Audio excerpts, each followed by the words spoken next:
করছি আজকের গল্প অভিশপ্ত বাড়ির শেষ ভাড়াটে।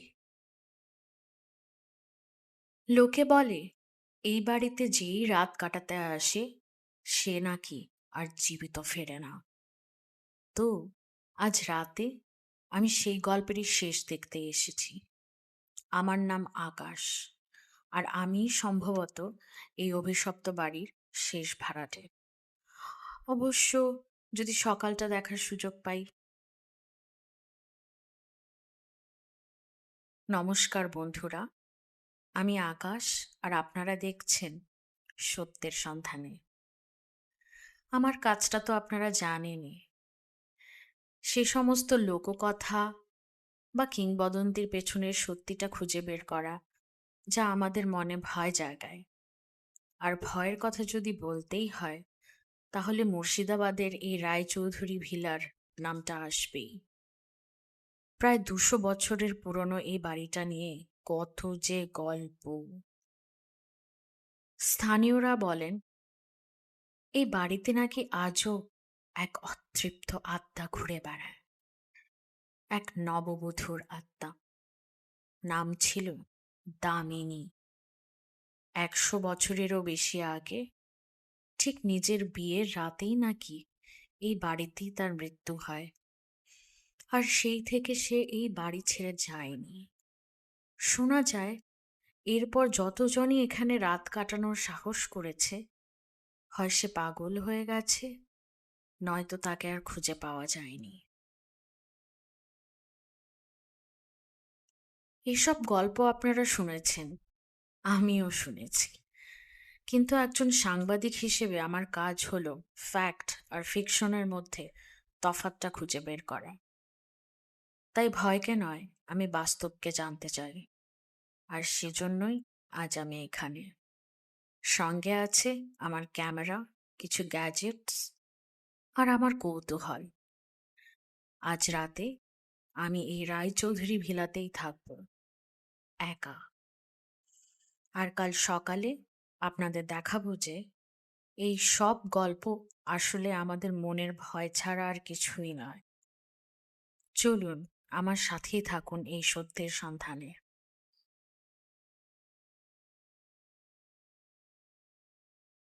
এই তো চলে এসেছি সেই বিখ্যাত রায়চৌধুরী ভিলার সামনে। দিনের বেলাতেই কি আশ্চর্য রকমের থমথমে পরিবেশ। চারদিকে শুধু জঙ্গল আর ভাঙাচোরার চিহ্ন।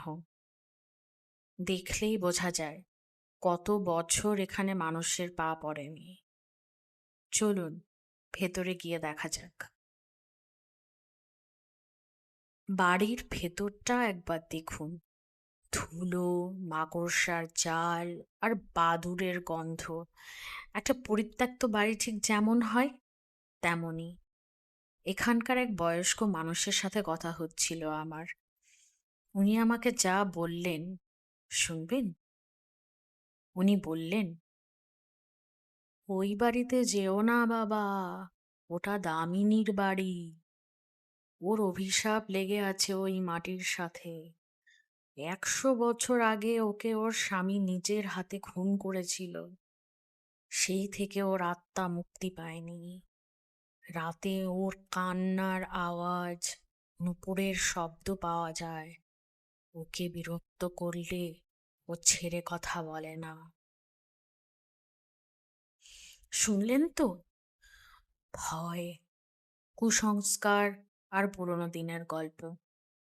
আচ্ছা, আপনারাই বলুন, এই ভাঙাচোরা জঙ্গলের মধ্যে কে নুপুর পরে ঘুরে বেড়াবে? আর কান্নার আওয়াজ শেয়াল বা অন্য কোনো জানোয়ারের ডাকও তো হতে পারে, তাই না? আমি তো এখনো অলৌকিক কিছুই দেখছি না। তবে বাড়িটা সত্যিই বিশাল। চলুন দোতলাটা একটু ঘুরে আসি।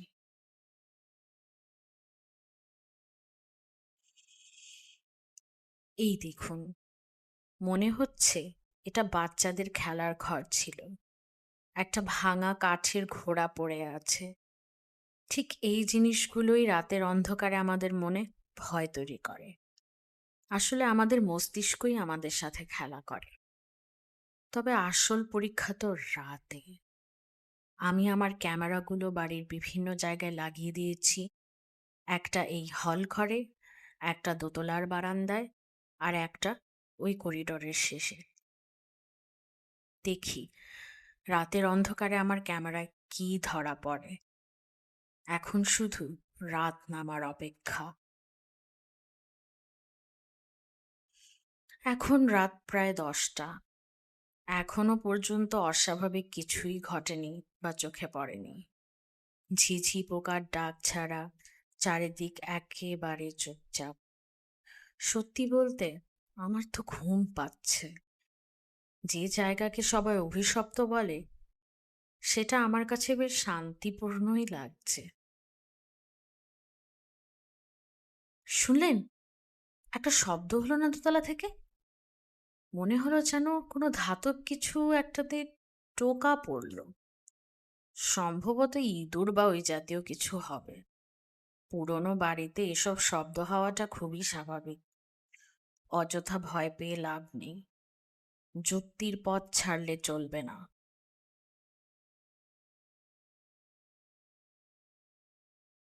রাত প্রায় 11টা। একটা হাই তুলবো ভাবছি। 1 মিনিট। ওই দেখুন, ওই দরজাটা। ওটা তো আমি নিজ হাতে বন্ধ করেছিলাম।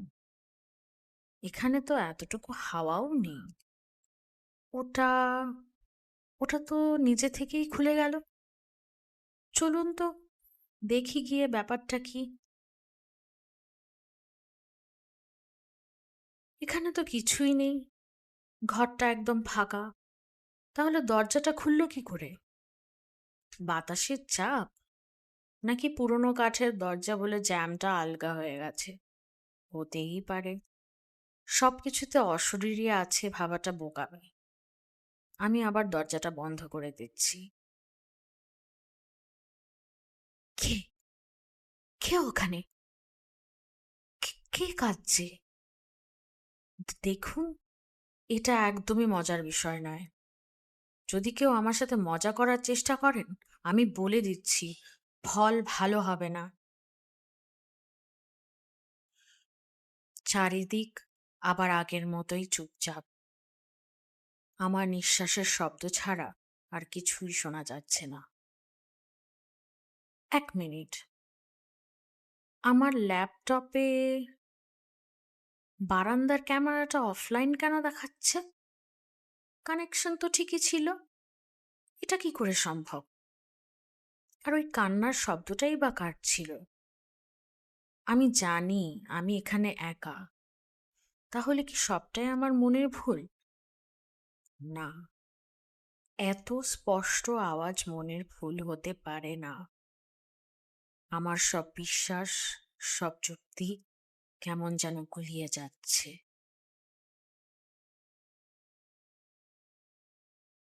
রাত প্রায় 2টো। ভয়ে আর উত্তেজনায় আমার সারা শরীর শক্ত হয়ে আছে। আমি আর এক মুহূর্তের জন্যও বসতে পারিনি। দোতলার এই ঘরটা তো আগে খেয়ালই করিনি। কি অদ্ভুত একটা ঠান্ডা এখানে। দেওয়ালে এটা এটা তো এক নববধূর ছবি। ছবির নিচে নাম লেখা, দামিনী রায় চৌধুরী। তাহলে ইনিই দামিনী? ওই কোনায় একটা পুরনো সিন্দুক। দেখি তো। আরে, এটা তো খোলাই আছে।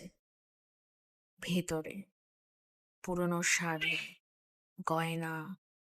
আর এটা কি? একটা ডায়েরি, চামড়া দিয়ে বাঁধানো। এটা কি দামিনী ডায়েরি হতে পারে? পাতাগুলো সব হলুদ হয়ে গেছে। লেখা প্রায় বোঝাই যাচ্ছে না। দাঁড়ান, আমি পড়ার চেষ্টা করছি।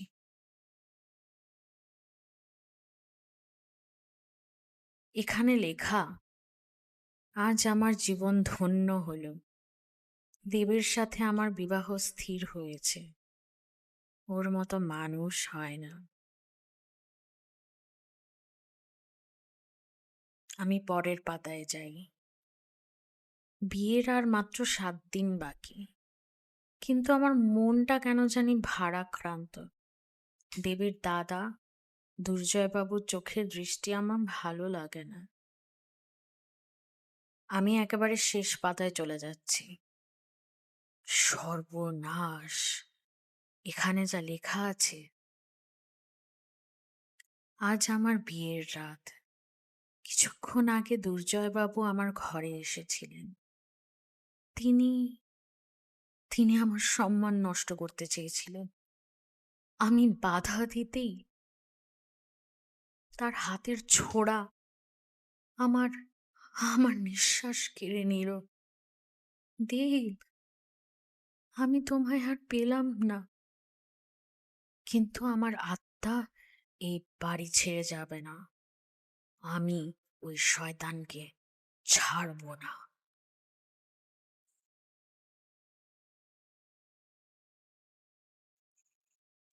তার মানে দামিনীকে খুন করা হয়েছিল? তার নিজের ভাসুর তাকে এই বাড়িতেই খুন করেছে? কিসের শব্দ এটা? মোমবাতিটা মোমবাতিটা নিভে গেল। ওই কোনায় ওটা কে? একটা ছায়া, সাদা শাড়ি, চোখ দুটো আগুনের মতো জ্বলছে। ওঠা ওটা কি দামিনী? আমার দিকে এগিয়ে আসছে। ওই তো নূপুরের শব্দ। দাঁড়ান, থামুন। আমি আপনার শত্রু নই। আমি আমি আপনার গল্পটা সবাইকে বলবো। আমি সত্যিটা সামনে আনবো। প্লিজ, আমাকে ছেড়ে দিন।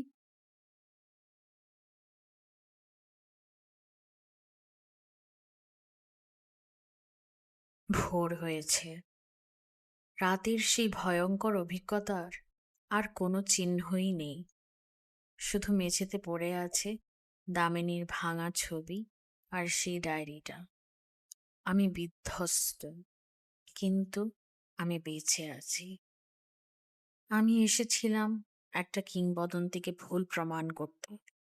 এসেছিলাম এটা বলতে যে ভূত বলে কিছুই নেই। কিন্তু এ বাড়ির দেওয়াল, দামিনীর কান্না আমাকে সারা জীবনের জন্য বদলে দিয়েছে। কিছু জিনিস সত্যিই ব্যাখ্যার বাইরে। কিছু গল্প শুধু গল্প নয়। রায়চৌধুরী ভিলার রহস্য হয়তো আজ জানা গেল, কিন্তু দামিনীর আত্মার শান্তি হয়েছে কি জানি না। বোধহয় কোনোদিনই হবে না।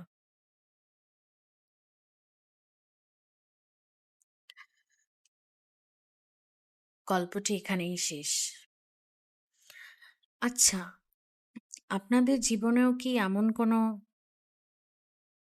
ঘটনা ঘটেছে? তাহলে আমাকে কমেন্ট সেকশনে জানান। আমি পড়ব। আর সত্যির সন্ধানের সাথে থাকুন, কারণ সত্যিটা কখনো কখনো কল্পনার চেয়েও অনেক বেশি অদ্ভুত হয়। আমি আকাশ। আজকের মতো বিদায় নিচ্ছি। ভালো থাকবেন আর সাবধানে থাকবেন।